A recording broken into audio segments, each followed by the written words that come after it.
जय हिंद साथियों, स्वागत है आप सभी का यूपीएससी मार्गदर्शक में। नाउ रिसेंटली एक रिपोर्ट पब्लिश की जाती है जिसमें हमें यह बताती है कि दुनिया का जो कर्ज है वो बहुत ही ज़्यादा बढ़ गया है। जिसमें आप देख सकते हैं कि ये यूएन की तरफ से एक रिपोर्ट पेश की गई, जिसमें ट्रेड एंड डेवलपमेंट जो कि संस्था है UNCDAD, जो जिसका टाइटल दिया गया है द वर्ल्ड ऑफ डेप्थ 2024। तो यहाँ पर बहुत ही ज़्यादा ग्लोबल लेवल पर बहुत ही ज़्यादा बर्डन देखने को मिल रहा है। और वहीं अगर बात की जाए तो the global depth crisis in the world, यानी दुनिया भर में डेप्थ को लेकर क्राइसिस देखने को मिल रहे हैं। अगर देखा जाए दुनिया में 3.3 बिलियन पीपल जो हैं करंटली यहाँ पर रह रहे हैं, लेकिन देखा जाए तो जिस प्रकार यहाँ पर एजुकेशन और हेल्थ को ना लेकर के इंटरेस्ट रेट जो है वो पे करने पड़ रहे हैं, जिसमें जो सबसे ज़्यादा जो पीपल हैं वो कहीं ना कहीं अपना जो इंटरेस्ट है यानी ब्याज दर है एजुकेशन सेक्टर में ना खर्च कर करके, ना हेल्थ में खर्च कर करके, सिर्फ अपने जो पैसे का सिर्फ जो कमाई है उनकी वो कहीं ना कहीं सिर्फ इंटरेस्ट भरने में जा रही है। तो यही जो रिपोर्ट पेश की गई इसके बारे में हम चर्चा करेंगे और बताएंगे कि आखिर पूरा मामला है क्या। तो चलिए वीडियो को शुरू करते हैं। तो यहाँ पे आप देख सकते हैं कि पहले तो सबसे पहले सवाल आता है कि ग्लोबल डेप्थ होता क्या है। तो जैसा कि आप सभी जानते हैं कि जिस प्रकार कोई भी व्यक्ति कोई कर्ज लेता है तो उसे वापस करना होता है, ठीक इसी प्रकार ग्लोबल डेप्थ की बात की जाए तो ये total outstanding amount of owned by government, business and individual across the world, यानी कि जो देश में किसी भी देश में या किसी भी वर्ल्ड में जो गवर्नमेंट होती हैं, जो बिजनेस चला रहे लोग होते हैं, जो इंडिविजुअल यानी निजी क्षेत्र के लोग होते हैं, पूरे डेप्थ को मिला करके जिसको कहा जाता है ग्लोबल डेप्थ। यानी पूरी दुनिया में गवर्नमेंट ने कितना कर्जा लिया है, बिजनेस में कितना कर्ज लिया गया है, इंडिविजुअल यानी अपने निजी कार्यों के लिए कितना कर्ज लिया गया है, ये सारी चीज़ें जो कवर होती हैं वो ग्लोबल डेप्थ के अंदर कवर होती हैं। वहीं अगर बात की जाए तो इन encompasses both public and private डेप्थ, यानी कि इसके अंदर दो चीज़ें, दो टाइप के डेप्थ होते हैं, जिसमें पब्लिक डेप्थ आता है, दूसरा आता है प्राइवेट डेप्थ। तो इसके बारे में भी हम बताएंगे आगे। तो जैसा कि आप यहाँ पे देख सकते हैं कंपोजिशन ऑफ ग्लोबल डेप्थ के बारे में बात की जाए तो पहला जो नाम आता है पब्लिक डेप्थ। तो इसके बारे में अगर बात की जाए तो यह जो डेप्थ होता है money owned by the government, यानी गवर्नमेंट के द्वारा जो लिया गया लोन होता है to the domestic and फॉरेजन creditor, यानी कि जहां पर घरेलू और जो फॉरेजन क्रेडिटर होते हैं उनसे जो लिया गया लोन होता है। It is typically financed through the issue of bonds. इसको इशू किसके जरिए किया जाता है तो बॉन्ड्स के जरिए इशू किया जाता है। Treasury bills and loans from the international organisations, यानी ये जो लोन लिया जाता है, जो पब्लिक डेप्थ की बात की जा रही है, जो गवर्नमेंट की तरफ से लोन लिया जाता है, तो इन चीज़ों से ही ये जो गवर्नमेंट लोन लिया जाता है, यहाँ पे आप देख पा रहे होंगे इंटरनेशनल ऑर्गेनाइजेशन से ये जो लोन लिया जाता है। वहीं अगर प्राइवेट डेप्थ की बात करें तो आशा करता हूँ कि जो पब्लिक डेप्थ है इसके बारे में आपको अच्छे से पता चल गया होगा कि किसी भी गवर्नमेंट के द्वारा जब कभी इंटरनेशनली तौर पर किसी भी ऑर्गेनाइजेशन से और या फिर बॉन्ड के जरिए या फिर ट्रेजरी बिल के जरिए जो लोन लिया जाता है उसको हम पब्लिक डेप्थ के नाम से भी जानते हैं। तो यहाँ पे अगर प्राइवेट डेप्थ की बात की जाए तो इसमें देखा गया है कि this is money owned by the business and individuals, यानी कि आप यहाँ पे देख सकते हैं बिजनेस के लिए जो लोन लिया जाता है और जो निजी स्वामित्व के लिए जो लोन लिया जाता है उसके बारे में कहा गया। और यह लोन लिया जाता है बैंक्स से, लेंडर्स से एंड अदर फाइनेंशियल इंस्टीट्यूशन से। तो यहाँ पे आप समझ पा रहे होंगे प्राइवेट लोन क्या होता है और पब्लिक लोन्स, पब्लिक डेप्थ क्या होता है। तो ये समझ में आ गया होगा आपको। एंड वहीं पे बात की जाए तो इन इंक्लूडिंग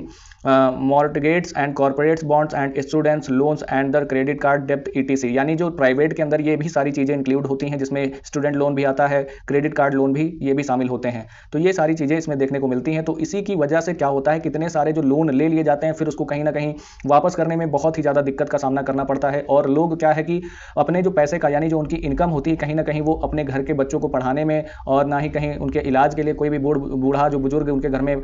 बीमार पड़ा हो उसके इलाज पर उतना पैसा ना खर्च कर करके सिर्फ इनका जो मेन जो होता है पैसा वो सिर्फ इनका इंटरेस्ट भरने में ही चला जाता है। तो यही सारी जो दिक्कतें हैं इनको देखने को मिला है यहाँ पर। और वहीं अगर बात की जाए तो ये इसमें अगर बात की जाए तो what are the key of highlighted on the report, तो रिपोर्ट के अंदर कौन कौन सी चीजों को हाईलाइट किया गया है इसके बारे में भी हम डिस्कस करेंगे। तो यहाँ पे आप देख सकते हैं rapid increase in the public depth, यानी बहुत ही ज्यादा, बहुत जो कम समय में जो रैपिडली अगर इंक्रीज हुआ जो पब्लिक डेप्थ, इसके बारे में बताया है कि institute of international finance, a global association of finance institution has estimated that the global डेप्थ including borrowing and household and business and governments, तो इनको लेकर के बहुत ही ज्यादा कम समय में इतना ज्यादा जो डेप्थ है वो इंक्रीज हुआ है, इसके बारे में यह बताया गया है। जहां पर आप देख सकते हैं कि हाईएस्ट रीच्ड और 315 ट्रिलियन इन 315 ट्रिलियन इन 2024 में ये जो डेप्थ देखने को मिला है। तो which is the 3 times global cross the domestic product domestic product, gross domestic product यानी जीडीपी से 3 गुना ज़्यादा जो है ये जो लोन का डेप्थ है ये कहीं ना कहीं देखने को मिला है। तो आप समझ पा रहे होंगे कि अगर कहीं पर भी अगर ग्रॉस डोमेस्टिक प्रोडक्ट यानी इससे ज़्यादा का लोन हो जाता है, यानी जितनी आपका सकल घरेलू उत्पाद नहीं है उससे ज़्यादा ही आपने लोन ले रखा है, तो कहीं ना कहीं ये आपके लिए बहुत ही ज़्यादा दिक्कत वाली बात है। तो ये भी सारी चीज़ें देखने को मिली है। वहीं अगर बात की जाए तो ग्लोबल पब्लिक डेप्थ की बात की जाए तो rising rapidly due to the combination of recent crisis, यानी किसकी वजह से हुआ है, तो ये आप समझ पा रहे होंगे कि सबसे पहला तो क्राइसिस जो आया था कोविड-19 एंड जिसमें rising food energy prices and climate change etc, तो इसकी वजह से क्लाइमेट चेंज भी काफी ज्यादा देखने को मिला था। और वहीं अगर बात की जाए तो sluggish global economic, slow growth of economic, rising bank interest rate etc, तो इसी की वजह से कहीं ना कहीं क्लाइमेट चेंज को देखते हुए और जो कोविड-19 आया था इसमें फूड के प्राइसेस काफी ज्यादा बढ़ते हुए देखने को मिले। और वहीं अगर बात की जाए तो यहाँ पे आप देख सकते हैं जिसकी वजह से ग्लोबल इकोनॉमी जो है काफी ज्यादा स्लो देखने को मिली है। यहाँ पे इसकी जो ग्रोथ है वो काफी ज्यादा स्लो हो गई और जो बैंक के जो इंटरेस्ट हैं वो कहीं ना कहीं बढ़ते हुए देखने को मिले हैं। तो यहाँ पे आप समझ पा रहे होंगे। वहीं अगर बात की जाए तो यहाँ पे आप देख सकते हैं कि net interest payment on public depth reached 847 billion in 2023, यानी 2023 की बात की जाए तो 847 बिलियन जो था डेप्थ था वो डेवलपिंग कंट्री को लेकर के था। वहीं अगर बात की जाए तो 26% इंक्रीज कंपेयर टू 23, यानी 2021 से अगर कंपेयर किया जाए तो ये जो डेप्थ निकल करके आता है ये कहीं ना कहीं 26% की बढ़ोतरी इसमें देखने को मिलती है। 2023 की बात की जाए तो यानी 2 सालों में 26% की बढ़ोतरी, काफी ज्यादा बढ़ोतरी देखने को मिल रही है। यहाँ पे जैसा कि आप यहाँ पे देख सकते हैं कि 2010 की बात की जाए तो 2010 में सिर्फ 50 बिलियन डॉलर का ही जो यहाँ पे डेप्थ देखने को मिला था, लेकिन यहाँ पे अगर बात की जाए 2022 में 97 यानी 22 को क्रॉस करते करते देखो तो यहाँ पे 97 बिलियन डॉलर का जो है ग्लोबल पब्लिक डेप्थ देखने को मिल रहा है। तो यहाँ पे आप समझ पा रहे होंगे कि ये जो रिपोर्ट है इसके बारे में। और वहीं अगर बात की जाए तो regional disparity of depth growth की बात की जाए तो यहाँ पे आप देख सकते हैं public depth is the developing country rising the twins the rate of that is the developed country, यानी कि जो डेवलपिंग कंट्री है उनका जो डेप्थ रेट है वो कहीं ना कहीं दुगना है जो डेवलप्ड कंट्री है उनसे। तो यहाँ पे आप देख सकते हैं it reached on 29 trillion dollar, 30% of global total, यानी कि ग्लोबल टोटल की बात की जाए तो 30% से ज्यादा ग्रोथ देखने को मिली है। वहीं अगर 2023 की बात की जाए तो इंक्रीजिंग फ्रॉम 16% इन 2010, तो यहाँ पे आप देख सकते हैं कि सिर्फ जो है इंक्रीज हुआ था 2010 तक, 2010 से लेकर के 2023 तक अगर देखा जाए तो सिर्फ 16% का इंक्रीज ही देखने को मिला था। लेकिन इस समय अगर 2023 से लेकर के 2024 के बीच में देखा जाए तो यहाँ पे 30% जो है ग्लोबल पूरा टोटल आपको देखने को मिल सकता है। तो ये सारी चीजें थी यहाँ पे और भी बातें समझ में आएंगी। यहाँ पे आप देख सकते हैं it reached on 29 trillion US dollar यहाँ पे आप देखने को मिल सकता है। वहीं 30% ऑफ ग्लोबल टोटल, यानी कि ये सारी चीजें अगर 30% जो टोटल ग्लोबल डेप्थ है ये आपको देखने को मिला है इन 2023। वहीं अगर इंक्रीज फ्रॉम द 16% ऑफ 2010, यानी कि 2010 से लेकर के अगर देखा जाए 2023 के बीच में तो कितने परसेंट की बढ़ोतरी देखने को मिली है ग्लोबल लेवल पे, तो आप देख सकते हैं 16% की इंक्रीज देखने को यहाँ पे मिला है। वहीं अगर बात की जाए तो जो नाम आता है Africa depth burden in the growing faster than of economics leading to a rise in the depth of GDP ratio, यानी कि अफ्रीका जो देश है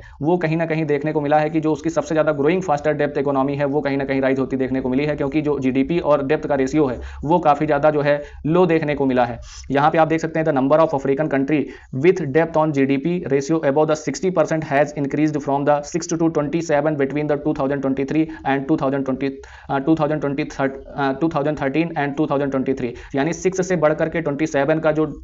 डेप्थ है वो कहीं ना कहीं यानी 60% की बढ़ोतरी देखने को मिली है। यानी 2013 से लेकर के 2023 के बीच में, यानी 2013 में मान लीजिए 6 रुपए अगर उसका कर्ज था तो अब जाकर के 27 रुपए हो गया है। तो यहाँ पे आप समझ पा रहे होंगे कि यानी अफ्रीका की जो सबसे ज्यादा बदतर हालत यहाँ पर देखने को मिल रही है। यहीं पर बात की जाए तो यहाँ पर देख सकते हैं this is due to the